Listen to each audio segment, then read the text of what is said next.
warnanya kuning. Nah, jadi warnanya hanya Assalamualaikum dua, merah warahmatullahi dan kuning. wabarakatuh. Sahabat Kalau warnanya Jurujang biru dan Channel. hijau, tolong jangan dinaiki. Siang- Nah, itu namanya siang Trans hari Jogja ini. namanya.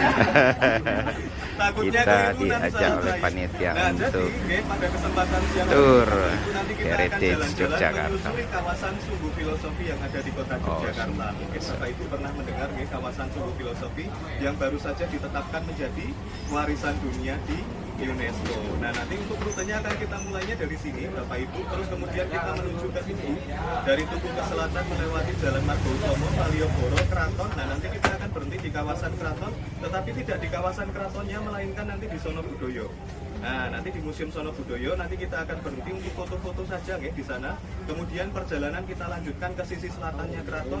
Di sana ada sebuah kawasan yang namanya cukup unik Bapak Ibu, namanya Kandang Rusa atau Kandang Menjangan.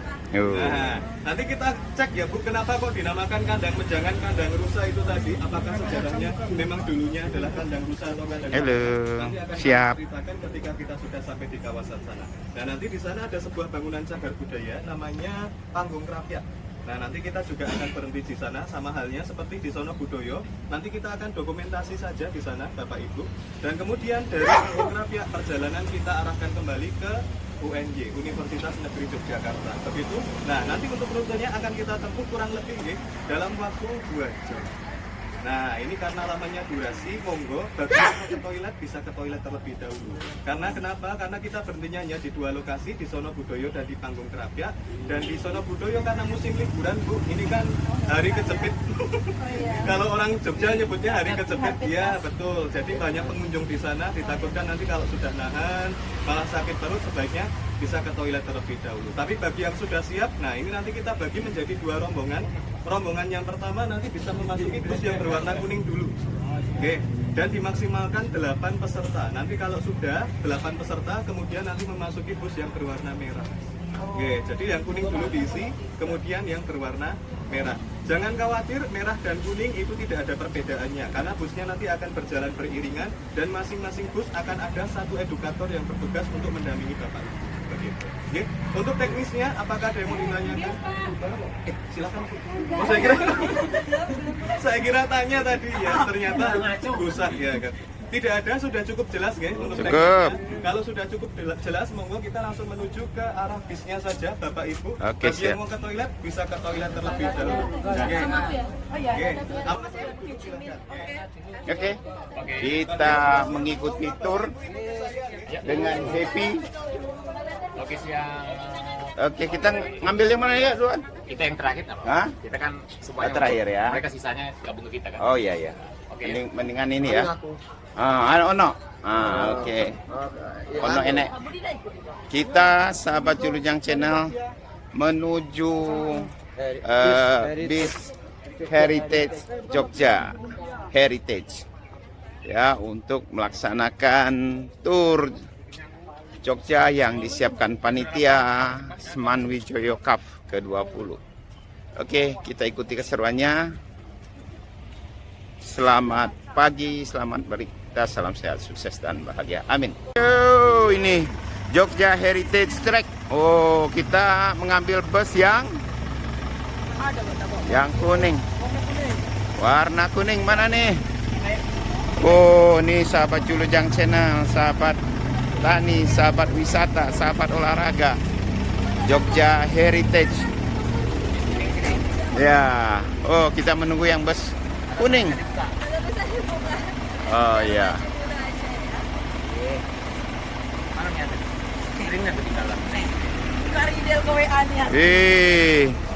Nih, yang ikut tur. Yang ikut tur Pak Seno, Ifda, Nia, Firi, dan Anes. Oke, kita naik bus. Oke. Nah, keren nih sahabat Jurujang. Ya. Peserta tetap dipergunakan dan bisa dikembalikan ketika kegiatan kita sudah selesai. Oh, enggak jadi kenang-kenangan, Mbak. Aduh, jangan dong, Pak. Oh, nih sahabat Jurujang Channel, kita ditunggu dikasih ini peserta nih, tapi nggak boleh dibawa pulang. Ya, habis dari nanti harus dikembalikan. Oh, Pak Seno nih selalu ini diingatkan, mau nggak sadar kamera beliau nih.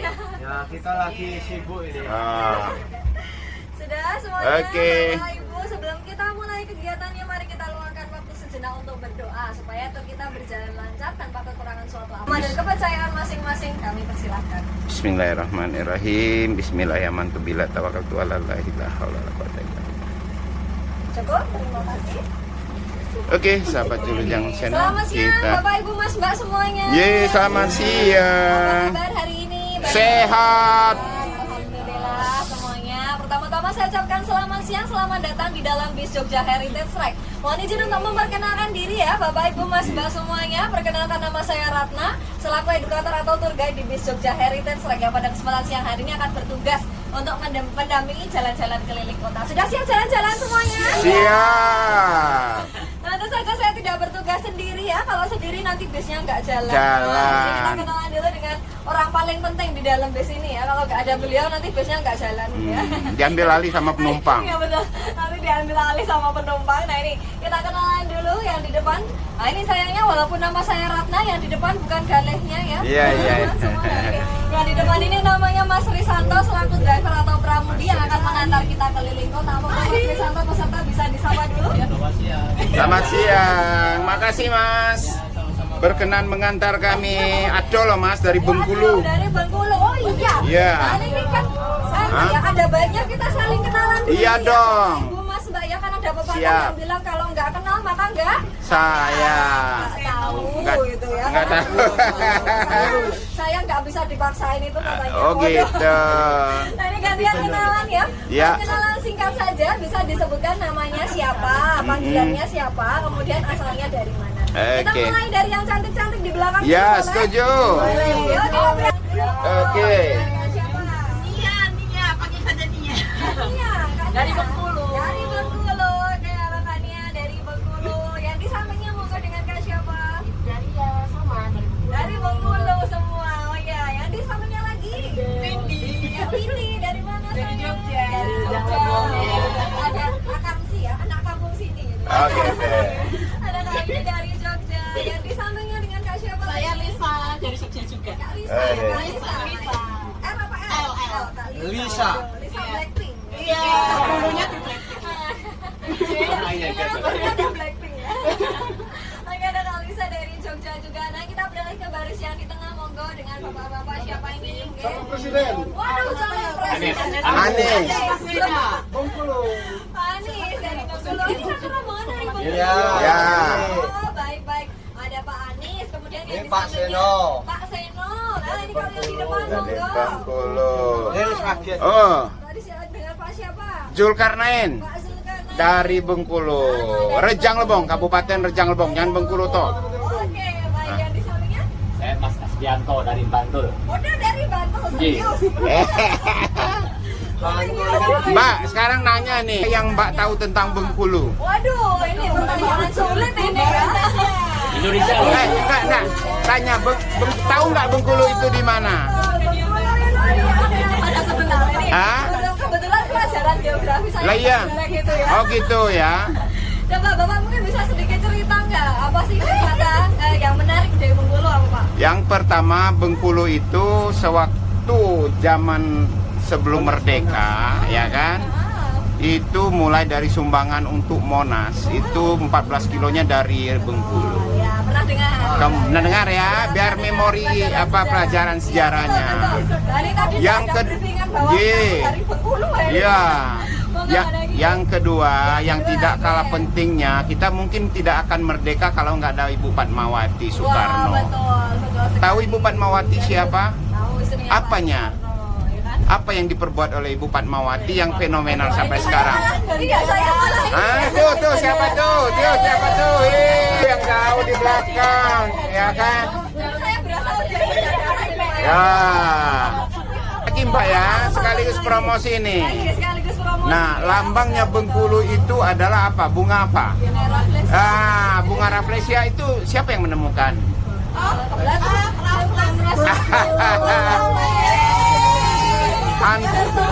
Stanford Rafflesia Arnoldi, ya kan? Sehingga menjadi ikon daripada Bengkulu. Ya. Nanti karena jadi sudah menyerah dengan sejarah, Bengkulu itu pernah dikuasai oleh Inggris. Dia bertukaran pada perjanjian Saragossa tahun 1772. Itu ya kan. Luar biasa. Ya, sehingga bertukaran dengan Singapura. Nah, ini disingkat ya. Jadi belum pernah ke Bengkulu ya. Nah, di Bengkulu ada apa? Ada benteng Marlborough itu buatan apa ya? Inggris ya kan. Kemudian juga apanya? 700 berapa? Apa ya? Di Bengkulu, Inggris tahun berapa? Oh, kalau tahunnya berapanya saya nggak tahu. Yang perjanjian Saragossanya itu. Nah, berapa? kemudian sampai dengan saat ini Bengkulu itu punya 9 kabupaten, 1 kota. Jadi 10 kabupaten kota. Nah, kita di Kabupaten Rejang Lebong. Nah, Kabupaten Rejang Lebong itu berada di ketinggian antara 100 sampai 2000 meter per ya, jadi daerah sejuk. Daerah sejuk ya. Ya, kalau Jogja mungkin ke Kaliurang lah ya. Nah, seperti itu. Kaliurang itu baru 500 Ya, baru itulah kira-kira ya kan. Nah, itu jadi sejuk. Jadi kita penghasil dari sayur mayur yang yang kita suplai untuk bukan hanya Provinsi Bengkulu, tetapi juga untuk Sumatera Selatan, Jambi, sekali-sekali juga Padang begitu dan Lampung. Mungkin itu, mungkin ini ya udah apa komunitas utamanya karena dia berbagai macam ini. Kalau Rejang Lebong kopi ya, kopi robusta. Ya, kopi darah. Nah, tapi kalau Bengkulu secara keseluruhan lebih banyak tanaman perkebunan sawit. Karena dia daerah pantai. Ada 7 kabupaten itu daerah pantai. Oh, baik. Ya, berarti yang tinggi tadi Rejang Lebong. Ya, Rejang Lebong, Kepayang dan Lebong. Berarti ada 3 kabupaten. Oh, ya, ada beberapa Ya. kabupaten yang di area dataran tinggi, Ya. tapi mayoritas dataran rendah. Jadi Rendah, mayoritasnya Nj. kelapa sawit. Oke. Sampai mana kita ini? Dah sampai. Oke, mungkin itu penjelasan. Oke. Hari ini tenang aja, macet soalnya. Dengan nama Sumbu Filosofi. Kenapa kok Sumbu Filosofi? Karena sepanjang area ini semuanya mengandung makna filosofis. Kita mulai dulu ya dari monumen yang ada di depan kita. Nah, ini Monumen Tugu Yogyakarta, monumen atau landmark paling ikonik dari kota Jogja. Sudah pernah foto di sini belum? Sudah. Ya. Hati-hati kalau foto dengan Tugu Jogja ya. Karena ada kepercayaan kalau foto dengan Tugu nanti hatinya tertambat di Jogja. Wih, Karombae. Kalau ngomong Oh, ini ya Tugu Jogja ya. Ya, bisa tengok dulu sebelah kiri. Ye, ini. Ngomong tentang Tugu Jogja itu sebenarnya bentuk aslinya seperti itu dulu pertama Mana? kali. Ketika masa Oh. Sultan Hamengkubuwono pertama, nah namanya Tugu Golongkilik. Jadi kalau ngomong-ngomong tentang landmark paling ikonik dari kota Jogja itu sudah pernah mengalami perubahan bentuk. Oh. Nah, seperti ini ya. Betul sekali. Jadi ini Tugu yang versi pertama pada masa pemerintahan Raja pertama yaitu Sri Sultan Hamengkubuwono pertama, bentuknya seperti ini, namanya Tugu Golongkilik. Golong itu artinya bulat seperti bentuk puncaknya, sedangkan kilik itu artinya silinder atau tabuk seperti bentuk badannya. Sama dulu letaknya di tengah-tengah sana, bahkan jauh lebih tinggi mencapai 25 meter tingginya. Tapi sayangnya tubuhnya sudah hancur karena pernah terjadi gempa bumi dahsyat di Yogyakarta di tahun 1867. Jauh sebelum kita direncanakan ya, tidak usah dipikir ya. Nah, waktu itu gempa bumi dahsyat meluluh lantakan banyak bangunan termasuk ini.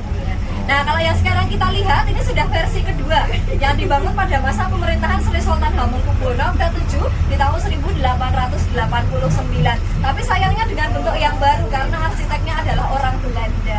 Jadi kalau untuk tubuh yang sekarang agak estetik, memang ada sentuhan-sentuhan gaya Eropanya ya, karena memang arsiteknya adalah orang Belanda. Kenapa kok dirubah kira-kira? Pernah tahu? Dirubah karena Tugu Golongkilik ini mengandung makna filosofis yang sangat luar biasa, yaitu sebagai simbol manunggaling kawula lan Gusti, yang artinya bersatunya antara rakyat dengan sang raja. Nanti kalau rakyat dan raja bersatu melawan pemerintah Belanda, kan Belanda yang repot ya. Jadi ada upaya dari pemerintah Belanda untuk memudarkan makna filosofisnya dengan mengganti bentuk tubuhnya. Jadilah Tugu Yogyakarta seperti ini. Namanya bukan Tugu Jogja ya, ada namanya sendiri. Namanya adalah Tugu Pal Putih atau dalam bahasa Belanda disebut De Wit Pal. Gitu.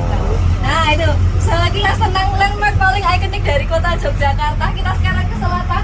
Jadi kalau kita ke selatan lurus terus akan sampai ke Keraton. Lurus lagi nanti akan sampai ke sebuah sebuah bangunan cagar budaya yang namanya Panggung Krapyak. Nah, jalan lurus inilah yang tadi kita sebut dengan kawasan Sumbu Filosofi. Betul sekali. Jadi sebenarnya apa sih yang digambarkan dalam konsep Sumbu Filosofi? Ini sebenarnya tentang konsep daur hidupnya manusia. Pernah mendengar istilah sangkan paraning dumadi? Waduh. Orang yang belum. gitu ya. Kayak nonton wayang ini lama. Oh, orang ngerti. Kita tanya yang orang Jogja kok. Nih. Sangkan paraning dumadi. Sangkan itu artinya asal mula atau asal usul, paran artinya tujuan, dumadi artinya kejadian. Tapi kalau dalam hal ini kita artikan sebagai kehidupan. Jadi nanti sepanjang kawas ceritanya tentang konsep daur hidupnya manusia, asal mulanya dari mana dan tujuan hidup di dunia, yaitu kembali kepada Tuhan. Dadah dulu ya.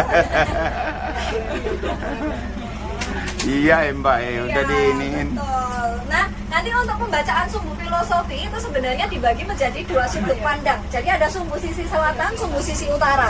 Sumbu sisi selatan itu cara membacanya dari Panggung Krapyak menuju Keraton. Ini cerita tentang konsep asal mula hidupnya manusia. Sedangkan yang di utara ini sebenarnya bercerita tentang konsep perjalanan kembali kepada Tuhan gitu. Tapi kaitannya dengan rute karena tadi kita berangkat dari area UNY ya di utara. Jadi kita akan cerita dulu tentang konsep perjalanan kembali kepada Tuhan, baru nanti kita cerita tentang konsep asal mulanya. Nanti ceritanya kita sambungkan bersama-sama. Oke, Sudah ada sedikit gambaran ya tentang Ya, kegiatan kita hari makasih. ini. Oke, baik. Makasih. Jalan kedua, saya yakin tidak orang Jogja pun tahu. Iya ya, namanya tahu. jalan apa, Bapak Ibu? Malioboro. Malioboro. Selamat datang di Malioboro. Yogyakarta. Kalau ke Jogja belum ke Malioboro itu Belum nyampe. Ini titik nolnya, 0 km Malioboro. Itu 0 km Malioboro. Nah, itu. Iya. Nah, kalau titik nol Jogja di sana. Dekat Jadi kalau keraton. area dari Tugu ke Nih, selatan, Bapak Ibu masih bisa melihat banyak sekali bangunan-bangunan peninggalan pemerintahan Belanda ya, Iya. karena memang kawasan ini sejak zaman Belanda didesain sebagai kawasan pusat perekonomian, jadi berlanjutlah sampai sekarang. Banyak bangunan-bangunan yang dulu oleh orang Belanda didirikan sebagai pusat perekonomian. Gitu. Sambil dadah-dadah boleh ya? Ya, Kalau kita naik besoknya dari Lesrek loh, iya betul. Ya, Gak ada yang nengok kita. Gak ada Iya. yang nengok, masa? Iya. Ada pasti saya yakin, Iya. karena ini biasanya terlalu eye catching memang ya. SKSD ya Mbak ya. So kenal, so dekat ya Pak ya. Dadah. Nah, kalau kita lewat Malioboro ini memang naik bis Jogja Heritage Track tidak hanya menikmati pemandangan di luar, tapi juga dinikmati dari luar. Iya, betul. Perlu saya ingatkan ini kacanya tembus pandang 100% ya. Iya betul. Jadi jangan membuat ekspresi yang tidak ya. Wih. Tapi dia nggak dengar kita ya. Kau dengar. Lihat aja. Mungkin sambil bertanya-tanya ya di dalam itu ikan jenis apa gitu ya. Apa gitu. Ini apa ya? Ini Ikan sahabat apa? cilik yang sini. Oh, not responding dia. Ah, itu udah diambil. Tuh ada Ini Laras Malioboro, ini teras Kalau nggak usah ada sahabat cilik yang pedagang-pedagang kaki lima Malioboro dipindahkan. Gimana? Mana? Aduh, sekarang lagi hits ya kalau di Jogja ini ya banyak ya jalan-jalan walaupun laki-laki tuh pakai kain gitu. Oh. Katuan marah ya? Kalau katoan apa enggak mungkin bisa kita turun ya. Kita cek dulu apa gimana? Nah, ya nggak perlu dicek. Dadah. Dadah. Yeay. Boleh dadah dulu. Apalagi dari adik ya. Adik seneng banget. Enggak ada yang respon Ntar ada yang nengok kita dadah. Iya. Ya udah. Dadah. Ini udah dikira artis dari Korea ya. Oh dari Taiwan. Ya, Pak Sumbu. Dari Korea. Boleh kabe. Korea, Iran. Malioboro. Ya. Oke, baik kita spill dikit-dikit ya. Malio yang sedang boro-boro. Malio yang sedang boro-boro. Ada beberapa versi sebenarnya berkaitan dengan arti nama Jalan Malioboro. Iya, Kalau iya. versi yang paling lemah ini sama seperti yang di Bengkulu tadi Pak. Saya Ya, ada benteng namanya benteng Marlborough. Marlborough, Ya, ya. ini di sini juga ada yang memperkirakan bahwa Malioboro ini dari kata Marlborough. Itu nama jenderal dari Inggris gitu ya. Tapi sebenarnya ini pendapat paling lemah karena apa? Karena Malioboro ini namanya sudah ada sebelum Inggris sampai di sini. Nah, itu versi yang pertama. Versi yang kedua menyebutkan bahwa Malioboro ini diperkirakan dari kata dalam bahasa Sanskerta yaitu Maliabara yang artinya jalan dengan untayan bunga. Ini sekarang jadi jalan dengan kiri kanan asam Jawa. Waduh, asam Jawa. Lah ini ada filosofi. Ya, iya. Nah terus kan itu biar memorinya dipancing kan? Iya itu lagi berbuah. Ya. Karena waktu itu Sultan kalau pulang dari perjalanan dinas atau punya tamu kenegaraan dari Tunggu sampai Keraton dihiasi dengan karangan. Karangan. Namanya Maliabara. Maria. Tapi kalau menurut filosofinya Malioboro ini terdiri dari dua kata yaitu Malio dan Boro. Malio itu mengacu pada kata Wali Songo, orang yang menyebarkan agama Islam di Jawa. Boro itu dari kata Kumboro, mengembara. Jadi kaitannya mau kembali kepada Tuhan harus mengembara pegangan pada ajaran agama.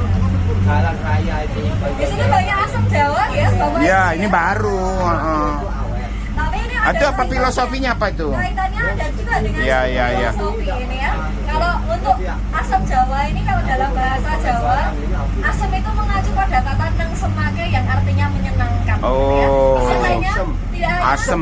Ya, asem tenan itu kalau pakai penekanan beda lagi. Asem nih gue ya. Asem gitu, masaknya gitu ya. Oh, wes beda itu ya nanti artinya ya. Di sini Ngerti orang. tapi sebenarnya kalau di area Malioboro ini tidak hanya pohon asem saja, tapi ada satu jenis pohon lagi namanya pohon gayam. Pernah tahu? Yang mana tuh yang? Ini yang di depan sebelah kanan ini ya, ini namanya pohon gayam. Gayam. Gayam itu dari kata ayam, ayom gitu ya. Oh, ayam. Kalau yang di sini vegetasinya ini sebenarnya sebagai penggambaran tugasnya seorang raja, seorang sultan ya, itu harus Ini. bisa mengayomi ya menuntun rakyatnya untuk menjadi bahagia. Gitu tadi dari kata Ini ya, gayam ada buahnya ya. Pohon gayam. Pohon gayam. Mau nggak ada di tempat kita Di ini? sini ada dua pohon utama. Oh, pohon utamanya Ada itu buahnya ya. itu Pak Zul. Ada buahnya. Tempat kita nggak ada ini. Nah, gimana? Mau nyangkok dari sini? Turun dulu nyangkok. Biar nanti di YouTube-nya aja kelihatan. YouTube aja. Nah sebenarnya jalan lurus ini dari stasiun sampai ujung jalan ini dibagi menjadi dua ruas jalan. Malioboro ini sekarang sudah tidak termasuk dalam Malioboro. Malioboro hanya sampai tengah-tengah tadi gitu ya. Oh. Dari tengah-tengah sampai ujung jalan ini namanya Jalan Margomulyo. Margo Margo itu jalan, mulia itu kemuliaan. Kaitannya tadi sudah mengembara, berpegangan pada ajaran agama, maka sampailah kita di jalan penuh kemuliaan. Amin. Amin. Betul. Ini udah enak nih teduh ya kan, udah mulai besar nih. Mulai besar tuh Ya, kalau dulu penuh dengan orangnya. Dulu kan baru Iya. ditanam lagi, jadi masih panas. Sudah jalan-jalan ke Malioboro belum kunjungan ini? Belum. Baru ini ya lewat Malioboro. Sibuk berarti bertanding. ya. Ya, sibuk bertanding ya. Ke Malioboro belum, tapi ke Beringharjo sudah. Lagi saya baru mau tanya padahal belum ke Beringharjo. Saya baru mau tanya belum ke Malioboro pasti sudah ke Beringharjo. Tapi lewat belakang, bukan lewat jalan. Ini kan bukan jalan Malioboro ya. Lewatnya yang sebelah sana ya Pak ya. Sudah dapat belanja apa saja di Malioboro, di mana? Pasar Beringharjo. Tuh. Udah beli Yang jelas batik. batik ya. Tadinya mau pakai batik aku, Oh, gitu. tapi dipikir mau kondangan. Kalau di Jogja itu sekarang ya seperti yang tadi saya katakan batik ini udah jadi kayak style gitu. Iya. Oh, jadi anak-anak muda sekarang bisa menggunakan batik dengan model yang macam-macam. Ini ya mendukung batik juga. Nih pasar Dan lagi hari Beringharjo. batik loh ya. Iya, Ada tahu hari kapan? batik? 2 Oktober. Ih, Yang dadai bapak-bapak. mana tuh nggak ada respon ya? Yang dadai bapak-bapak. Maksudnya lagi berpikir itu Terus yang kita tidak berhentinya tahu kemana? dari mana. Berhenti di mana lagi? Nanti kita cek lokasi dulu, Oh, kalau iya. kita bisa berhenti di depan Museum Sono Budaya untuk foto sebentar, kita nanti berhenti di sana. Oke. Tapi yang jelas nanti kita berhentinya di sebuah bangunan cagar budaya yang namanya Panggung Terapia. Karena saya yakin Iya, iya, iya. banyak banyak yang belum pernah lihat bangunan ini. Iya. Nanti kita akan ke sana ya. Ini sahabat Julujang Channel, Ini adalah Alun-alun utara Keraton Yogyakarta. Dulunya bukan pasir, kok sekarang jadi pasir kenapa? Nah, kalau ini berkaitan dengan filosofi ya. Iya, Ini kan jadi kita sudah pasir ya. melewati jalan penuh kemuliaan. Nah, kalau mendekati area keraton ini adalah Oh. gambaran manusia digambarkan sudah selesai hidupnya di dunia, meninggal dunia. Terus kalau dalam konsep Islam kita percaya suatu saat nanti kita akan dibangkitkan dan dikumpulkan di padang pasir yang luas, namanya padang Masa. Digambarkanlah dengan Oh, halaman Masya Allah, luar biasa filosofinya ya. aslinya memang area berpasir, Iya. tapi memang dalam perkembangannya dulu kan digunakan untuk kegiatan-kegiatan lain. Nah, Oke. kemudian diisilah dengan tanah dan rumput, tapi kalau sekarang dikembalikan ke aslinya. Iya. Oh. Di alam basah atau padang mahsyar itu digambarkan manusia tergulung ombak, tersapu angin seperti di tengah samudra. Jadi alun-alun utara ini adalah gambaran lautan tanpa pantai. Tidak perlu gladi bersih ya, tidak usah ya. Gladi Nggak bersih usah. di padang mahsyar. Nggak usah ya, panasnya belum Turun foto bersama dulu ya. boleh, atau nanti turun dulu sebentar, nanti baru kita foto bersama di dalam bis juga aja, yakin. Saya Baik, siap. Terima kasih Mbak. Maaf ya Mbak. Mana Mbak? Ayo, Oke. kita segera saya untuk laporan. Oh iya, nggak apa-apa. Silakan tunjukkan kartu tanda pesertanya. Saya hitung 1, 2, 3.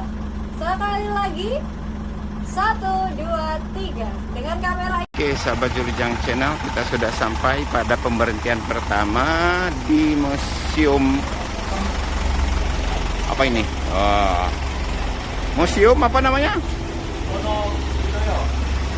Oh, Sono Budoyo. Kita nggak sampai masuk dikarenakan memang busnya hanya berhenti untuk berfoto. Hanya dulu. Dulu. 1, 2, Oke. Ini pas di depan Keraton Jogja nih.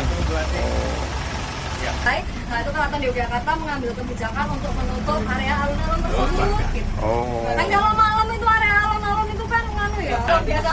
Di Joteng itu. Mohon maaf itu pojok bentengnya ada 4. Ya, yang mana ya? Joteng. Ini Joteng mana nih? Ini Joteng Kulon. Joteng Kulon. Kita menuju Joteng Kulon ini ya. kita menuju kemana lagi, Mbak? Nanti kita ini mau ke selatan, dari Joteng Kulon kita menuju Joteng Kulon, kemudian ke Pelangkong Gading dan ke Panggung Krapia. Nanti kita berhentinya di Panggung Krapia. Sudah pernah lihat belum bangunan Panggung? Belum. Bangun apa? Panggung? Panggung Krapia. Panggung Kapria.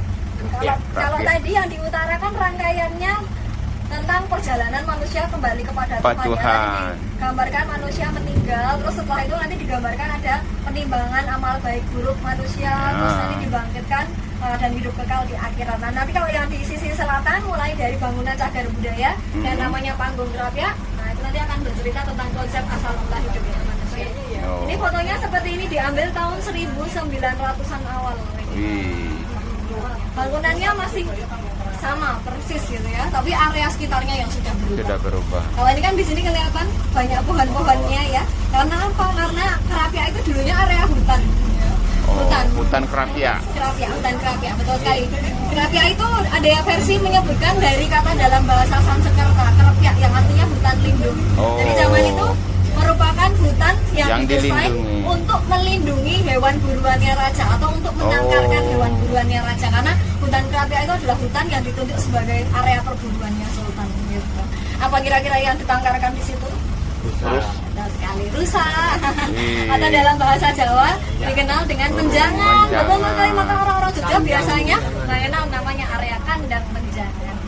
Itu ceritanya. Tapi kandangnya bukan bangunan ini ya. Bangunan ini adalah pos perburuannya sultan. oh, Ini perburuannya sultan. Kalau kandang menjangan itu mengacu pada area hutannya. Gitu. Tapi sekarang sudah menjadi area pemukiman, area pondok pesantren, area jajanan. Nanti kita tebal mencapai 5 meter soalnya. wih, 5 meter. 5 meter tebar benteng.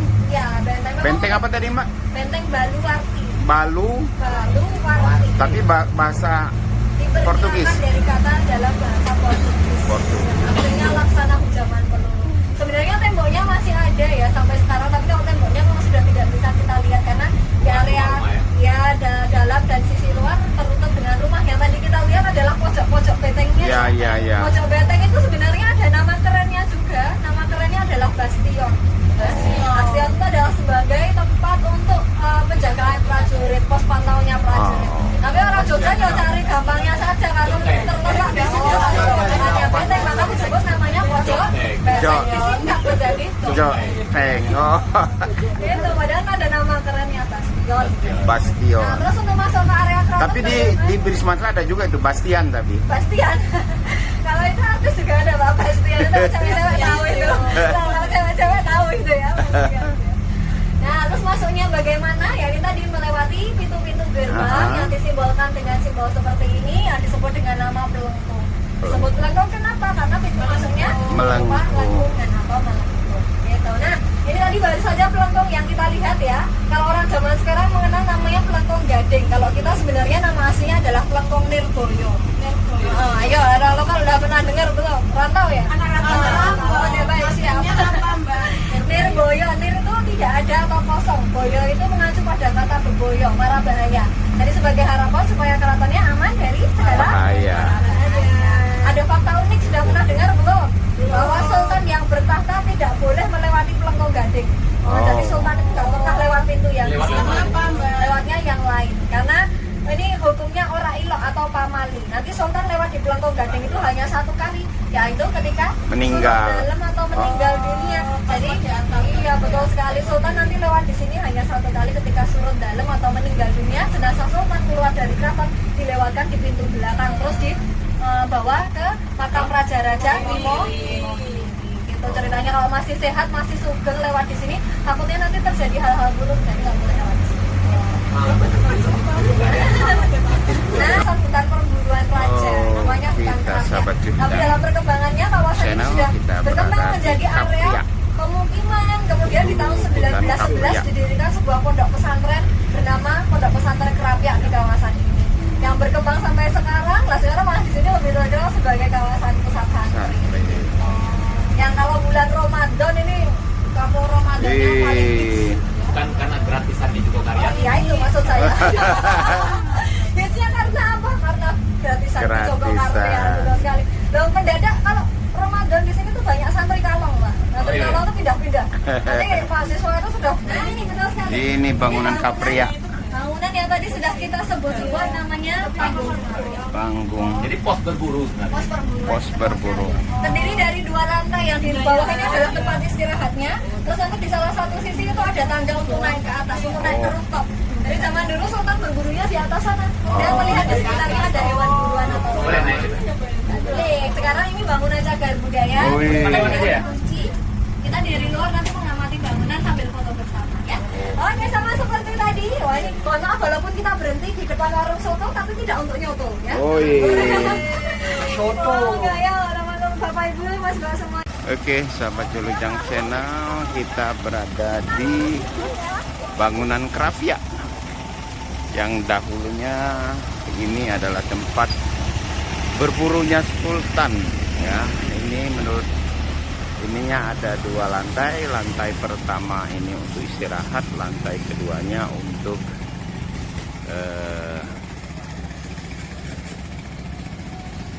berburu, mengintai rusa. Nah, nih, ayo kita.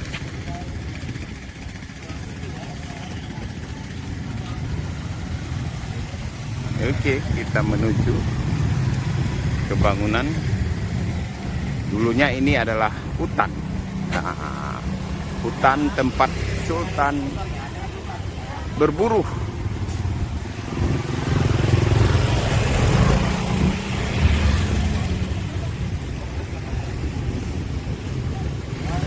Halo. Kita sampai ke panggung Krapia.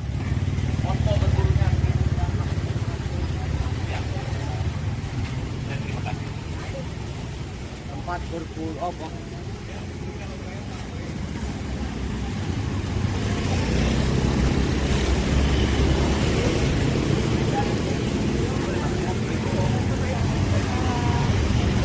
Ini jadi bangunan cagar budaya ya. Iya. Oh, ini tempat istirahatnya Sultan. Oke, saya Oke. buka terlebih dahulu Bapak Ibu. Bismillahirrahmanirrahim. Assalamualaikum warahmatullahi wabarakatuh. Waalaikumsalam warahmatullahi Masih semangat wabarakatuh. Bapak Ibu? Semangat. Alhamdulillah ya, walaupun belum nyoto ya Bapak Ibu ya. Ya, ini Kami para masih peserta. semangat semua, alhamdulillah. Jadi Bapak Ibu kita berada di mana Jogja ini Bapak Ibu? Heritage. Ini kita sekarang berada di Poros Selatan, Sumbu Filosofinya Kota Jogja. Yogyakarta. Yang ada di depan kita ini Bapak Ibu, ini adalah bangunan cagar budaya yang bernama Panggung Krapyak. Nah, Panggung Krapyak Bapak Ibu. Nah, Panggung Krapyak ini bangunan apa? Mungkin Bapak Ibu penasaran ya, karena bentuknya yang cukup unik, karena bentuknya kotak dan kemudian ada jeruji besinya seperti ini, dan nyuwun sewu di tengah-tengah ada kursi. Nah, itu ya. Kelihatan bukan Pak? Ya. Jangan ditunjuk ya Pak. Iya, iya. Jangan Enggak. ditunjuk. Wih. Saya sendiri. Yang boleh nanya. Nah, Panggung Krapyak ini Bapak Ibu, ini adalah pos perburuan raja. Wih. Jadi yang kita lihat yang ada di depan ini Bapak Ibu, ini adalah dulu tempatnya berburu raja. Nah, raja dulu berburu apa di sini? Berburunya berburu rusa. Dalam bahasa Jawa disebutnya menjangan. Maka kawasan yang kita lihat sekarang ini Bapak Ibu, yang padat dengan kawasan pemukiman ini ya. Jadi sebelum adanya soto Butatik juga ya. Ini dulunya adalah kawasan hutan Pak. Adalah kawasan hutan yang digunakan Raja Ber sendiri disebut sebagai kandang menjangan atau kandang rusa. Nah, kandang menjangan ini ada bahasa Sanskertanya yaitu krapyak. Begitu. Jadi krapyak itu artinya kandang menjangan atau kandang rusa. Terus kemudian untuk bangunannya ini sendiri, ini bangunan cagar budaya yang usianya sudah 200 tahun Bapak Ibu. Karena berdasarkan dari SK Gubernur, bangunan ini sudah berdiri semenjak tahun 1782. Ada yang sudah lahir?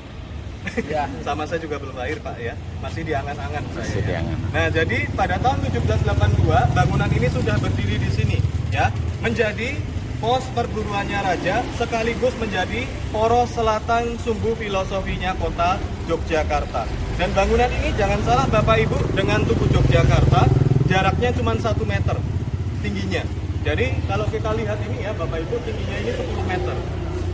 Kalau Tugu cuma 11,8 ya, jadi tingginya itu jaraknya 1,8 gitu dengan Tugu. Dan kemudian di bagian tengahnya ini ada ruangan ya Bapak Ibu, ya. Suara saya menggema di sini, ya, karena memang konsep bangunannya kan dibuat melengkung-melengkung, jadi suara saya.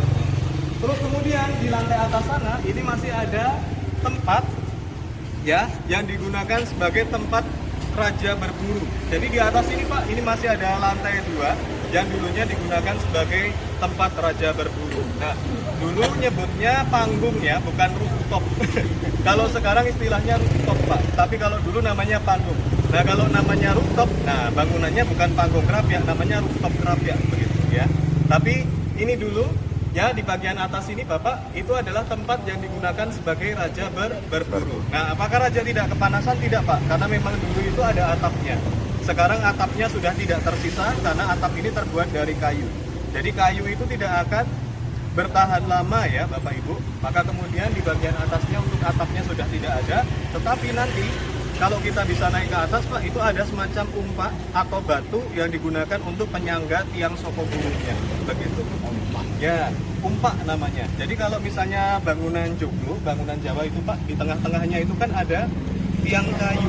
Nah, di tiang kayunya itu kan ada batu penyangganya. Itu disebutnya umpak, Pak. Disebutnya umpak. Di bagian atas ini masih ada itu umpak yang digunakan untuk penyangga tiang soko burunya. Nah, bagaimana raja berburu? Nah, ada banyak versi Bapak Ibu. Jadi, kalau versi yang saya baca ini ada 2. Ya, versi yang pertama itu menyebutkan raja dulu di sini tidak berburu. Tetapi yang berburu itu adalah prajurit kerajaannya. Jadi raja di atas ini menikmati para prajuritnya yang berburu rusa di sini Bapak Ibu.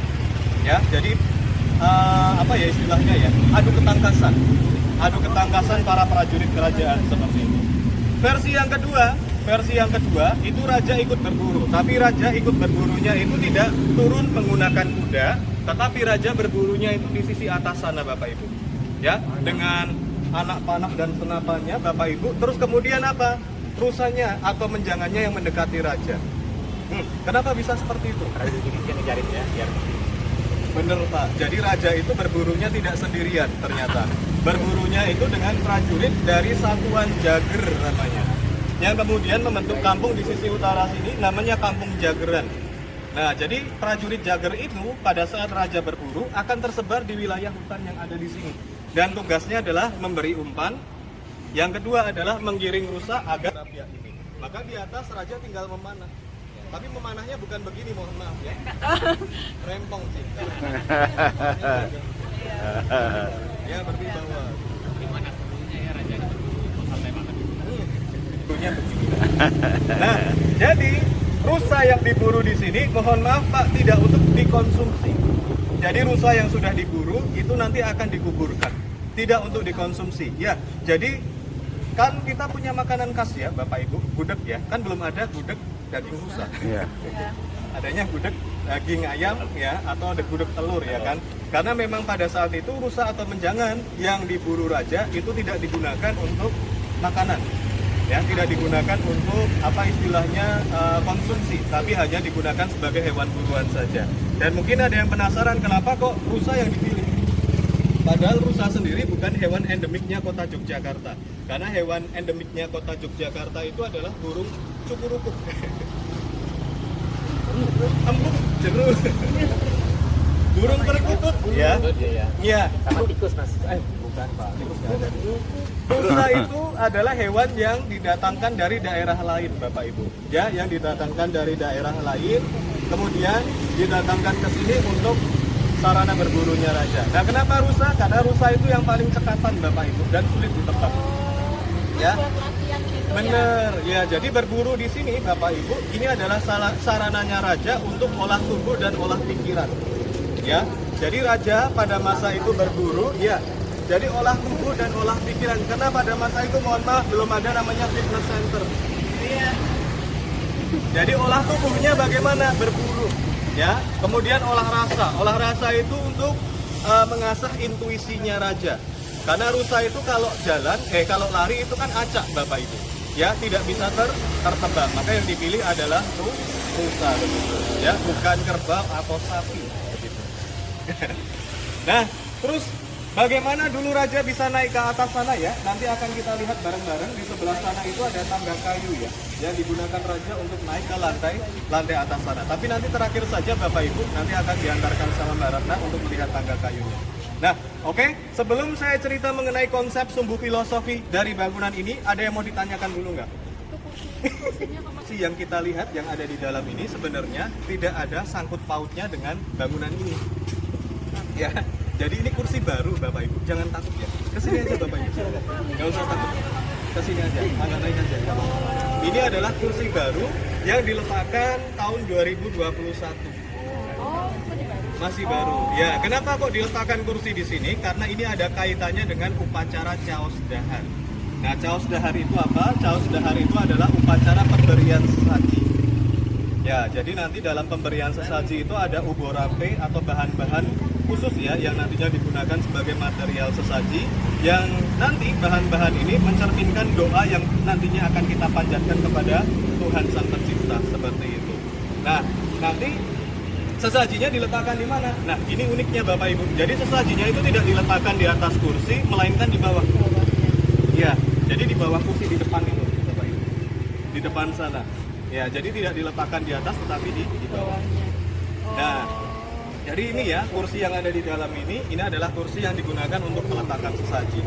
Biasanya, Ibu, setelah selesai upacara caos dahar ini tadi, diambil oleh pihak keraton. Tetapi semenjak tahun 2021 diletakkan terus di sini. Nah, kemudian menimbulkan banyak pertanyaan. Ada yang menyebutnya kursi gendruwo, kursi tempat duduknya penunggu panggung rakyat. Mas, tapi ada filosofinya nggak sih kenapa kursi? Kenapa nggak meja? Pertanyaan bagus. Iya. Ya, cocok. Ya. Jadi, kenapa kok kursi? Jadi pada tahun 2021, pada saat peletakan pertamanya kursi di sini, itu bertepatan dengan hajat dalamnya keraton, yaitu upacara Tingelan Jumenengan Dalem atau hari ulang tahun penobatan raja. Nah, maka sebagai simbolisme tahta yang diletakkan adalah kursi, bukan meja seperti itu. Nah, No. Tiap hari apa ya peletakan sesajinya? aduh, kalau saya pribadi belum tahu, nanti tergantung dari hajat dalam atau upacara-upacara yang ada dari Keraton Yogyakarta. Tapi untuk keselamatannya itu tuh masyarakat Jogja juga atau? Ya, secara keseluruhan gitu. Iya. Jadi biasanya ya Mbak ya, kalau sesaji diletakkan di sini yang saya ketahui ya, ini pada saat proses renovasi. Misalnya pengecatan atau apa, ya biasanya nanti akan dilakukan. Yang ada di depan kita ini adalah gambaran dari Sang Kaning Dumadinya. atau asal usul kehidupannya manusia. Asal usul kehidupan manusia dari mana? Dari tanah. Dari rahim.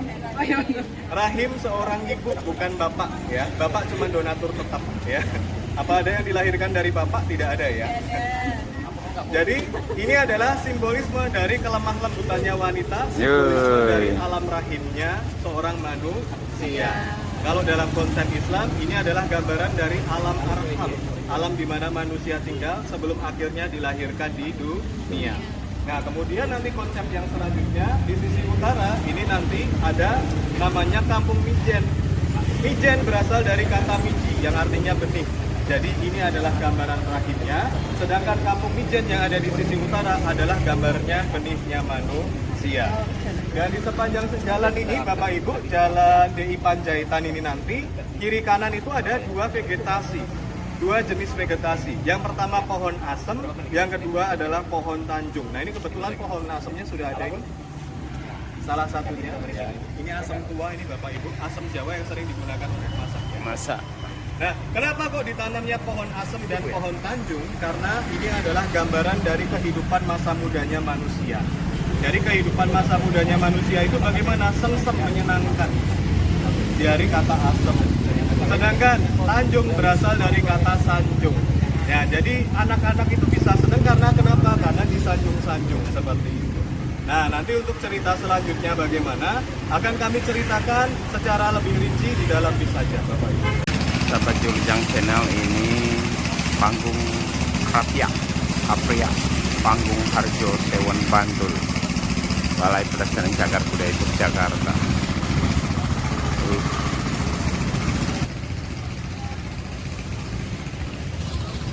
Ini ada peringatan nih, setiap orang dilarang merusak, mencuri, meninggalkan cagar budaya.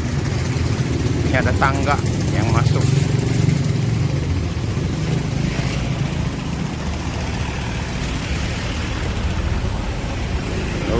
Tangga ke lantai, oh ini tangga ke lantai 2.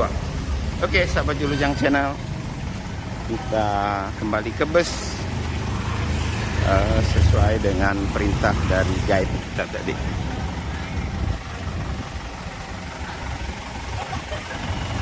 Selamat siang, salam sehat, sukses dan bahagia.